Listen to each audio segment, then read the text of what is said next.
بسم اللہ الرحمن الرحیم یا ایہا الذین آمنوا اتقوا اللہ ولتنظر نفس ما قدمت لغد واتقوا اللہ ان اللہ خبیر بما تعملون۔ اے ایمان والو، اللہ سے ڈرتے رہو اور ہر شخص کو دیکھنا چاہیے کہ اس نے کل یعنی آخرت کے لیے کیا سامان بھیجا ہے، اور ہم پھر کہتے ہیں کہ اللہ سے ڈرتے رہو، بے شک اللہ تمہارے سب اعمال سے خبردار ہے۔ بسم اللہ الرحمن الرحیم، الحمد للہ رب العالمین، والصلاة والسلام على اشرف الانبیاء والمرسلین وعلى آلہ واصحابہ اجمعین ومن تبعہم بإحسان الى یوم الدین۔ قابل صد احترام حضرات شائقین و شائقات سچا پیغام، السلام علیکم ورحمۃ اللہ وبرکاتہ۔ آج کی محفل میراث النبی کے نورانی پروگرام میں آپ کا استقبال ہے۔ اہلا و سہلا مرحبا۔ ہم آپ تمام حضرات و مستورات کا خیر مقدم کرتے ہیں۔ موجودہ دور کا انسان اگرچہ بہت چمکتا دمکتا نظر آتا ہے، اور پرانے دور کے انسانوں کے مقابلے میں اس زمانے کا انسان بہت طاقتور معلوم ہوتا ہے، مگر اگر ہم گہرائی کے ساتھ اس دور کے انسانوں کا مطالعہ کریں اور ان کی طاقت کا جائزہ لیں تو اس دور کا انسان بہت کمزور نظر آتا ہے۔ سچا پیغام کی آج کی مجلس میں اصل طاقت کیا ہوتی ہے اور طاقت حاصل کرنے کا بے مثال خزانہ کیسے حاصل کیا جا سکتا ہے، ہم اس کی رہنمائی کریں گے۔ لہذا آخر تک پورا مضمون سنیں اور سمجھنے کی کوشش کریں۔ اگر آپ ہمارے چینل پر نئے ہیں تو یہ مضمون سنتے ہوئے چینل کو سبسکرائب کر کے وہاں پر لگی بیل کے نشان کو ضرور دبا دیں اور اس کو شیئر بھی کر دیں تاکہ دوسرے بھی اس پروگرام سے مستفید ہوں۔ جہاں دوسروں کا فائدہ ہوگا وہیں سچے پیغامات عام کرنے کی بنا پر آپ کو بھی ثواب ملے گا۔ معزز ناظرین کرام، طاقت ہر ایک کی پہلی اور بنیادی ضرورت ہے۔ طاقت کے بغیر دنیا کا کوئی کام نہیں ہو سکتا، نہ دنیا کا کام ہو سکتا ہے نہ ہی دین کا۔ ضعیف اور کمزور آدمی کو نہ دنیا والے پسند کرتے ہیں نہ اللہ پسند کرتے ہیں۔ حدیث میں ہے المؤمن القوی احب الی اللہ من المؤمن الضعیف۔ کمزور مومن کے مقابلے میں طاقتور مومن اللہ تعالیٰ کو زیادہ پسندیدہ ہے۔ ہر میدان میں، ہر فیلڈ میں، ہر ادارے اور ہر محکمے میں، ہر ڈپارٹمنٹ میں طاقت والا ہی چل سکتا ہے۔ طاقت والے کو ہی سروں پر بٹھایا جاتا ہے۔ آپ جانتے ہیں کہ ہر جگہ طاقت والے ہی کی قدر ہوتی ہے اور طاقت والے ہی کو کام کا موقع دیا جاتا ہے۔ طاقت کی کرامتیں اور اس کے کرشمے سنتے سنتے ذرا رک کر ایک دوسرا میٹر سنتے چلیں، پھر ہم اپنی طاقت کو آزمائیں گے اور اپنے موضوع پر لوٹیں گے۔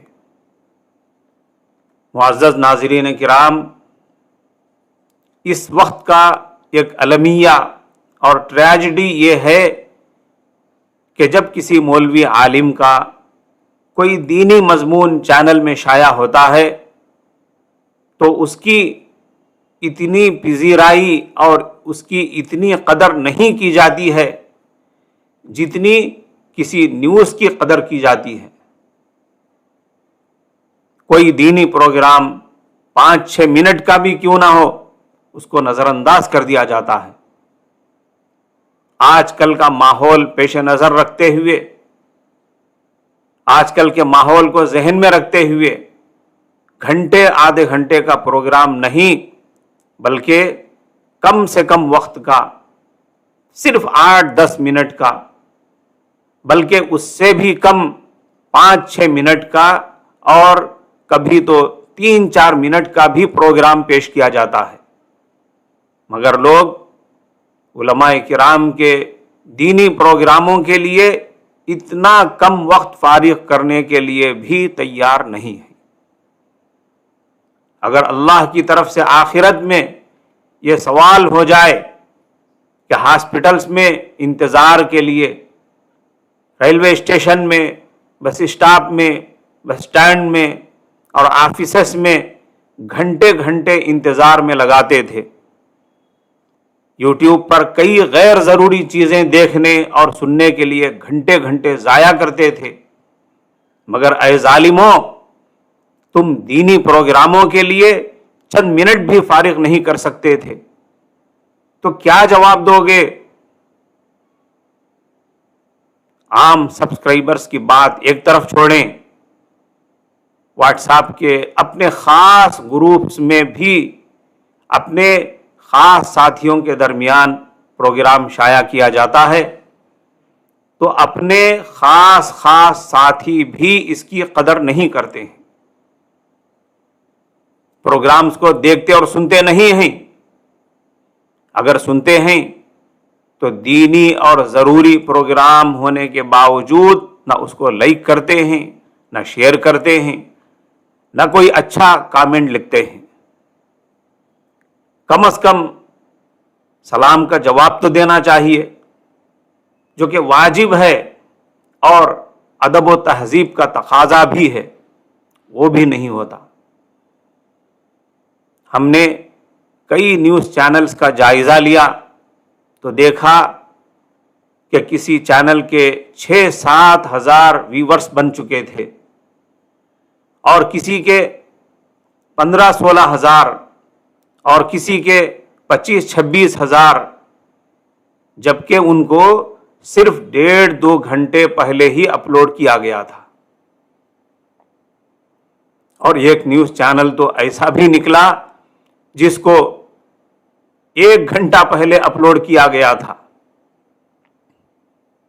صرف 1 گھنٹے میں 42,000 اس کے ویورز بن چکے تھے۔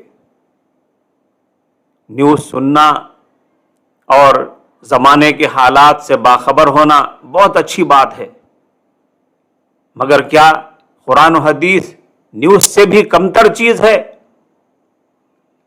چاہے آپ قرآن و حدیث کے دینی پروگراموں کو دل سے کمتر اور حقیر نہ سمجھتے ہوں، مگر آپ اپنے عمل اور رویے سے دینی پروگراموں کو حقیر یا غیر ضروری اور بیکار بتا رہے ہیں، نعوذ باللہ من ذالک۔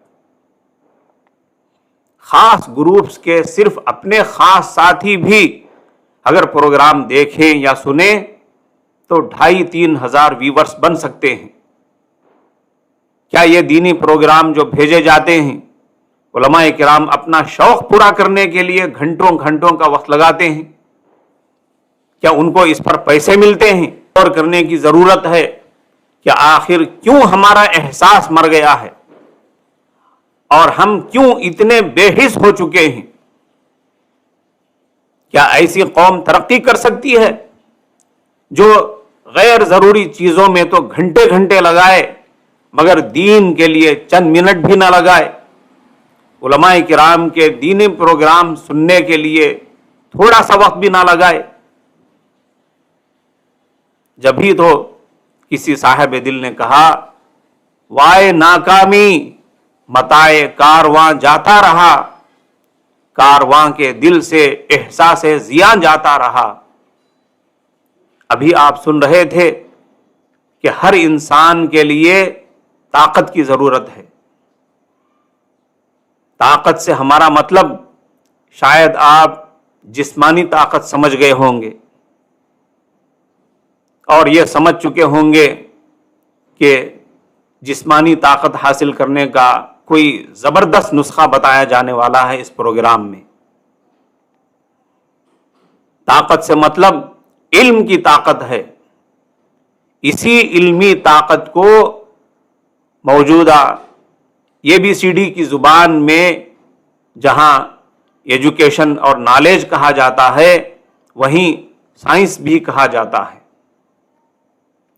سائنس کی ایسی بہت سی باتیں ہیں جن کو آج کی دنیا پہلی بار پہچاننے کا دعویٰ کرتی ہے، جبکہ آج سے 1400 سال پہلے قرآن اور پیغمبر اسلام ان باتوں کو بتا چکے ہیں.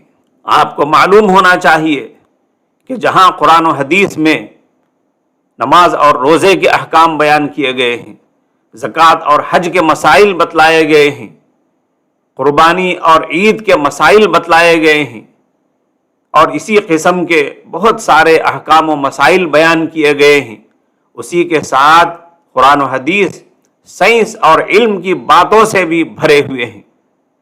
اگر آپ قرآن و حدیث کو تفصیل کے ساتھ اور گہرائی کے ساتھ پڑھ کر دیکھیں تو یہ کہنے پر مجبور ہو جائیں گے کہ قرآن و حدیث طاقت کا بے مثال خزانہ ہے. سبحانك اللهم وبحمدك اشهد ان لا اله الا انت استغفرك واتوب الیک.